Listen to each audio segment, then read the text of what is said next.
All right, your wish is my command. Somebody recently asked me to do a video on what books would I recommend. So today I'm going to share with you if I were starting over. Now, I've been in personal development and studying this stuff for decades. I've read hundreds of books, but if I were starting over, or I only wanted to know the real information that was going to help me change personally and help me master my reality, these are the only books that I would read.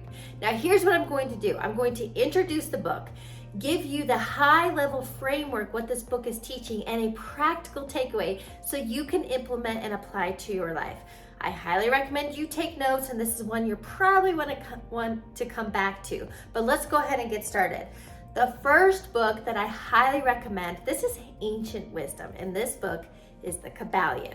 Now, the Kybalion is all about the 7 hermetic principles. So I want to touch on these 7 hermetic principles quickly, and I can always deep dive these frameworks in these books individually if that's something you want. So if it is something you want, please drop it in the comments and I'm happy to do that. So let's talk about the Kybalion high level, these 7 hermetic principles. I want you to think about these as universal laws, because when you truly understand these 7 universal laws, you'll understand your role in this human experience and how to bend reality. So these 7 hermetic principles, let's start there. And again, I'm just going to outline these. I'm not going to go into full depth because I'm happy to do individual videos on that, because otherwise this could be hours. So let's just talk about the 7 hermetic principles. The first one is mentalism. And what this states is, at a high level, all is mind. There was a book written, it's called Consciousness is All There Is. And if that's all you understood, that's all you need to know. Mentalism means all is mind. Now, this goes hand in hand with the second hermetic principle, which is correspondence. And correspondence states, as within, so without. So this is where a lot of people talk about the mirror principle, and that's exactly what reality is. So let's combine these two, mentalism and correspondence. All is mind, as within, so without. That life is reflecting. Life is a mirror. If you only understood these two things, the world is your oyster. But these are the first two. So actually, let me write these in. All is mind. Consciousness is all there is. And correspondence, as within, so without. The third one you've likely heard when it comes to manifesting is vibration. So like the law of vibration. And what this states is that everything is always in motion. Everything is vibrating and based on your vibe. So you've heard this, your vibe attracts your tribe. We have lower density vibrations, that's when it comes to emotions, and we have higher vibrations, and it's all, we just live in a world, everything is vibrating, everything is moving. And when we really boil this down, I want you to know that change is the only constant. Nothing ever dies, it simply changes form. Everything is constantly in vibration. I think it's 7 years, the entire human body is different. But just understand this, law of vibration, and when it comes to manifesting, this is where we get into resonance. You want to resonate with your desired outcome, but understanding law of vibration. The next one is rhythm. And here's how I think about this one. Think about the cycles of life. So cycles of life. We have 4 seasons. The ocean comes in and it goes out. And when you understand the rhythm, the ups and the downs, the cycles, the flow of life, you can learn how to ride the waves rather than letting the waves slosh you around. So there is a rhythm. There's this fine line of being and doing, and it's like this dance. You have to understand the dance of life, because all in doing, burnout. Only being, apathy. So there is a dance. You have to understand the rhythms of life and think of your life as seasons. Sometimes it's time to harvest, sometimes it's time to plant, and fall is showing us how beauty letting go can be, but understanding the rhythm. The next one is about polarity. So here's what I want you to understand about polarity. We live in a world of, so the word I'm writing here is duality. We live in a world of opposites. Hot, cold, night, day, up, down, left, right, good, bad. I could go on forever. Lack, scarcity. Lack, abundance. But we live in a world of polarity. And when you understand that everything is a spectrum, you can see where you are on the spectrum of health, where you are on the spectrum of abundance, where you are on the spectrum of love or opportunity or your emotions.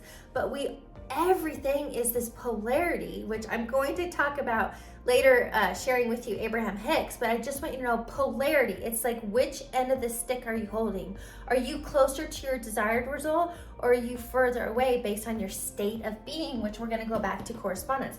That's why understanding the 7 Hermetic principles gives you the key to life. All right, there's 2 left. Yeah, cause and effect. This simply states that every cause has an effect. Every effect has a cause. Old school Newtonian physics taught us about cause and effect, but new quantum physics teaches us that you can cause effects. So the old way of thinking about it is conditional living. When I have more money, effect, then I will feel happy or free, cause, and that's just not how it works.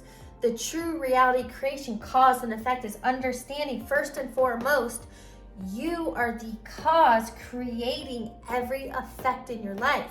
You can look at your current results in your bank account, in your health, relationships, business, whatever. Look at your current effects, your current results. Understand you are the cause creating all of them. If you don't like your current effects, you can change the cause. Lastly, this is gender. Now, we're not technically talking about male and female, but I want you to understand the role of gender. Think about yin and yang. And as I briefly touched on, the idea of being and doing.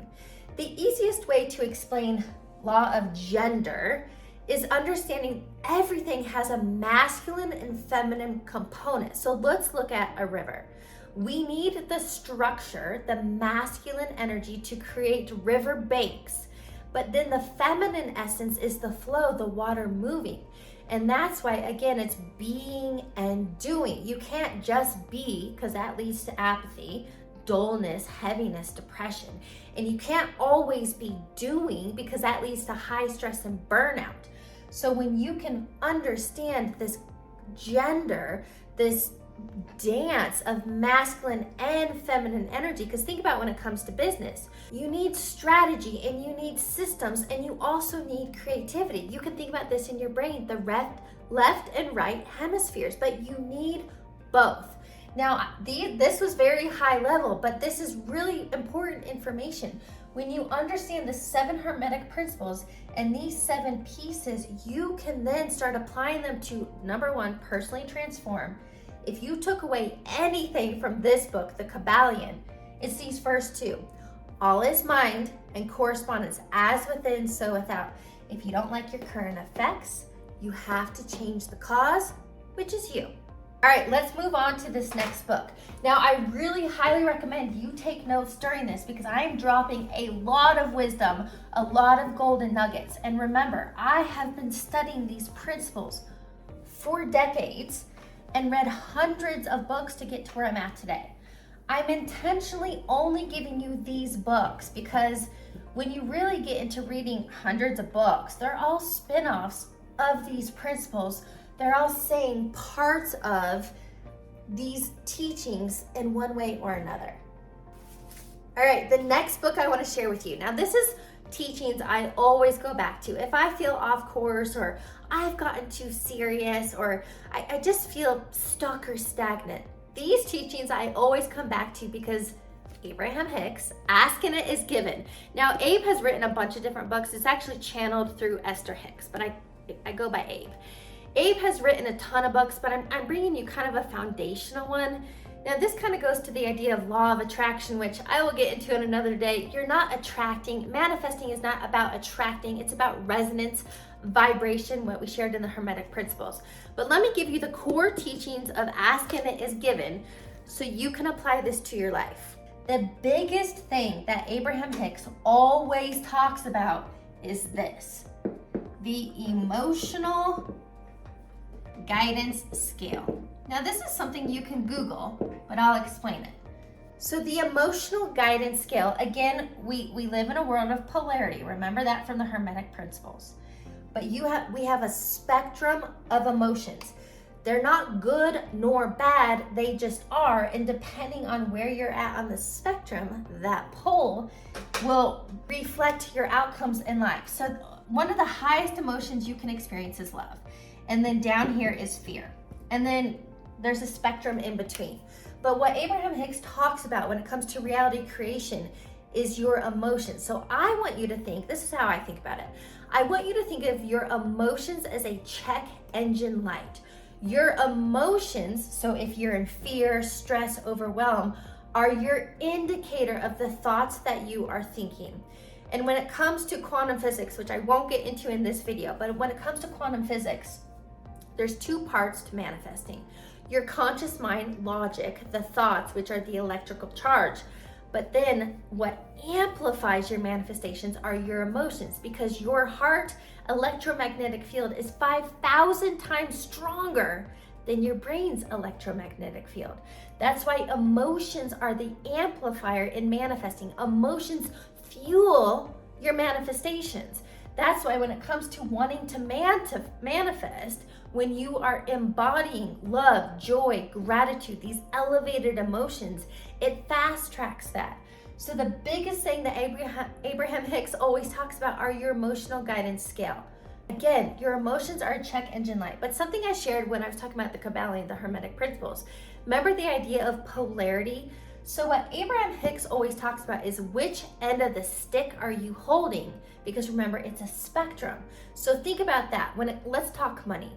Are you holding the end of the stick? Are you feeling abundant and financially free and secure and stable? Or are you holding lack, fear, scarcity? You'll know by your emotions. So what Abraham Hicks teaches when it comes to manifesting and creating your energetic vortex is moving up the emotional guidance scale. Just thinking one thought above where you're currently at. It's be very difficult to jump from fear straight to love, but by being conscious and aware of your emotional state, you can choose a new thought to move you up the emotional guidance scale to get you out of fear and lack and into abundance and freedom to manifest your desired results. So again, the biggest thing here, your emotions are your check engine light. Where on this spectrum, the pole of the emotions or what it is you're wanting to manifest, what end of the stick are you holding? Your only job is to think about it like power of the pause. When you're feeling those lower dense emotions, fear, overwhelm, stress, to pause and self-soothe to move up the emotional guidance scale. Since emotions are the magnetic force drawing the experiences to you, your emotions are everything. And remember, emotions are not good nor bad. They're simply an indicator of your current thoughts, your current state of being. So think of them as your friend. Remember, a check engine light. All right, let's move on to this next book. Now this one, I literally could talk about for hours. I won't today, but I could. And the reason I'm sharing this book with you is like my left brain needed it. But this is teachings by Dr. Joe Dispenza, and I've chosen his book, Breaking the Habit of Being Yourself. Now, before I deep dive this, if you are at a space in your life that you want to level up personally and professionally in life and in business, and you want to fast track, I do provide one-on-one coaching. I invite you to apply and schedule a free call. I will include a link below, but you can learn more by visiting my website, heatherhicks.com. What I really do is teach my coaching clients, number one, the keys to personal transformation, creating that version 2.0, that identity shift, and then how to bend reality so you can quantum leap in your life. All right, back to Dr. Joe Dispenza's teachings. The reason I love Dispenza's teachings is he teaches neuroscience. So he is teaching how the brain functions and how to rewire your subconscious mind. The biggest thing Dispenza says time and time again, and I think this is the best way to distill it. He's very concise, but watch this. Dispenza says your personality creates your personal reality. Now, at a very high level, what this is saying, your identity, your state of being, your thoughts and emotions create your personality. That's literally it. And how you are thinking and feeling on a continual basis creates your personal reality. Remember when we go back to Kybalion, cause and effect. Your personality is the cause to every effect or your personal reality. So Dispenza teaches, and he deep dives, how to rewire. So this is the neuroscience piece, but how you can rewire your personality. And this is what we call an identity shift. And he teaches this through meditation, which I will explain. But he is teaching you how you rewire, you create a new personality in order to create the abundance, the health, the success, the opportunities, whatever it is that you want. You have to change. That is the name of the game, is change. So not only does he teach neuroscience and how you rewire your subconscious, because your subconscious mind is 95% driving your behaviors, your emotions, your actions, everything in your life. So you can want change with your conscious mind 5%. You can want financial freedom. You can want love. You can want health. But if 95% is opposing you, the subconscious will always win. That's why he is deep diving through neuroscience, how you rewire this. The second phase of that, so he teaches you how to change your personality, but then the second phase, he brings in quantum physics on how to create your personal reality, how you bend reality. Again, I could deep dive this, and I've done a ton of videos on this content, but at a high level, what I want you to understand is when you change, so your state of being, who you are being embodied, again, this is very simple, your thoughts and emotions, that is it. But through repetition and consistency, you have become one aspect of you. And remember, Abraham Hicks was talking about emotions. We become addicted to negative emotions. You might want change, but you are so addicted because it's familiar to stress, worry, lack, not enough. And until you rewire those addictive emotional states, you can't create change in your life. So his book, Breaking the Habit of Being Yourself and Reinventing a New Self, is really the key to not only personal transformation, but really on how you can manifest and bend reality using quantum physics. Again, I know this is high level and it might be a lot, so I'm doing my best to keep it high level and give you the tangible takeaways. But hopefully you can see how all of these books are entangled, they're interconnected, they build upon one another. And that's why I'm telling you, from the hundreds I've read, if you only understood the principles of these books, that's the personal transformation you're seeking and how to manifest or bend reality to your will. Now let's go on to the next book. This next book is actually a compilation, but it's the Neville Goddard collection. It's a big, thick book. But if I had to summarize all of his teachings very simply, here's what I would say what Neville teaches. Neville teaches one big thing. Assume the feeling of the wish fulfilled. Another way he says this is live from the end. So let me explain this. Neville Goddard's big teachings are about imagination is everything. When you use your imagination, and now here's his tool. So he talks often about SATs, which is state akin to sleep. So this is what he calls it.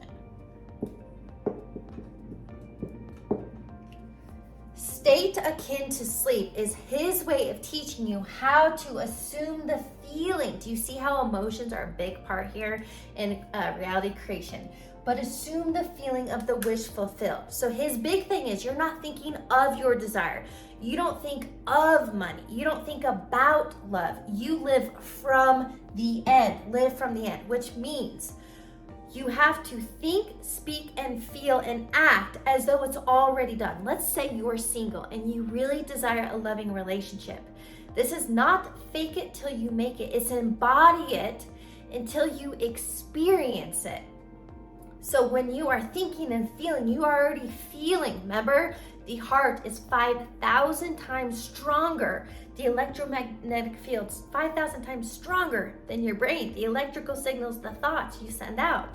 So when you are already feeling grateful and love and joy, you're already feeling that connection, then you are resonating, you are vibing. So now we're going back to Kybalion, vibration. You are resonating a certain frequency based on your state of being, connecting to, I'll bring in quantum physics here, connecting to the quantum field, which then brings the serendipities, the synchronicities. How you meet your person, none of your business. The how and the when and manifesting, not your job. Get clear on what you want. Create that embodied state, the frequency and the vibration of already having, and that is how you bend reality to your will. Now, Neville's teaching is all about state akin to sleep. What does that mean? Now, Dispenza's teaching would be about meditation and theta brainwave state. They're saying the same thing, and that's why I'm telling you, if you only read these books, they're the only books you ever need. But he was saying it, state akin to sleep is that theta brainwave state. Why? This happens naturally twice a day. First thing in the morning when you're waking up in that groggy state, and last thing before bed, before you fall asleep, you are naturally in theta brainwave state. Why is that the state? To program your subconscious mind. That is when, think about it like this. I'm gonna draw this out. When it comes to mental programming, you have your conscious mind, 5% of the picture, your hopes, wishes, desires, what you want. Then you have 95%, the subconscious. Remember, this is 95% driving the show. This line right here, that's your analytical mind. But when you're in state akin to sleep, when you're in a theta brainwave state, this door, your analytical, logical mind opens up, and now you're laying in bed, assuming the feeling of the wish fulfilled. You are imagining it, you are feeling it, creating that scene of holding hands with your lover, having the millions in the bank, living in your dream home, going on that vacation. When you are using your imagination and creating a sensory, real life feeling, remember, analytical, logical mind, door opens up. So you are impressing on your subconscious mind what you want to express in reality. That's all Neville Goddard was ever teaching us. Getting into the operating system, living from the end, because that's what you're doing before you go to sleep. So all night long while you are sleeping, your subconscious is going to work to bring your desires to you.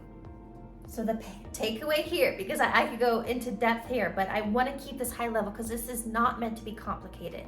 The takeaway from Neville Goddard teachings is this. Assume the feeling. It's the emotional piece in which you must have in order to manifest. And you're living from the end as though it's already done. Why?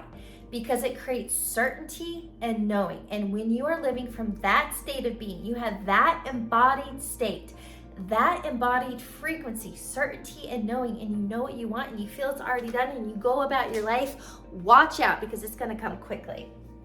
All right. One more book for you, because I wanted to give you all of it. I would love to hear your highlights from this. Drop them in the comments. Tell me what is clicking, what you have questions on. I'd love to go into further depth. Whatever you need, I'm here for you. But let me give you one more book. Now, I'm purposely sharing this book last because I believe that what I shared with you are stepping stones. So I talked about the universal laws in the Kybalion. And then I introduced Abraham Hicks, understanding your emotions, creating your own vortex when it comes to manifesting. Then we went into the neuroscience behind that identity shifting and rewiring your personality to create your desired personal reality. And then the power of imagination in embodying that frequency. So this last book that I want to share with you is called The White Book by Ramtha. Now, this book was channeled by an entity, apparently, kind of outside my realm. But here's what I want you to know from this book.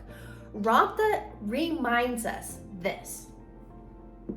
You are God. Now, this word has a lot of baggage from religious dogma and people's experiences. So here's what I want to share with you. My acronym to this word is this.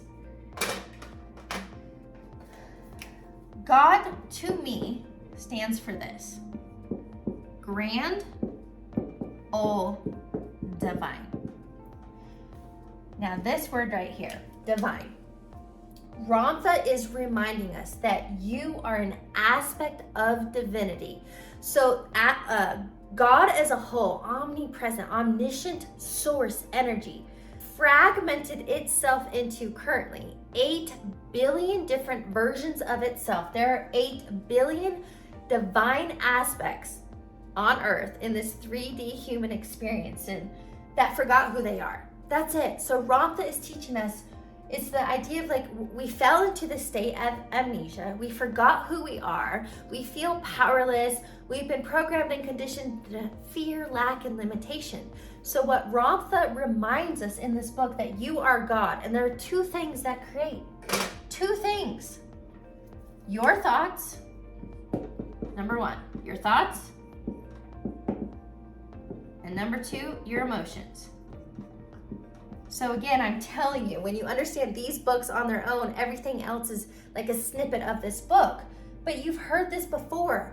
Thoughts become things. And as Dispenza teaches, your personality through repetition and consistency, so your thoughts and emotions are creating your reality. If I summarized every single one of these books, if I found the common thread in all of them, this is what they're telling you.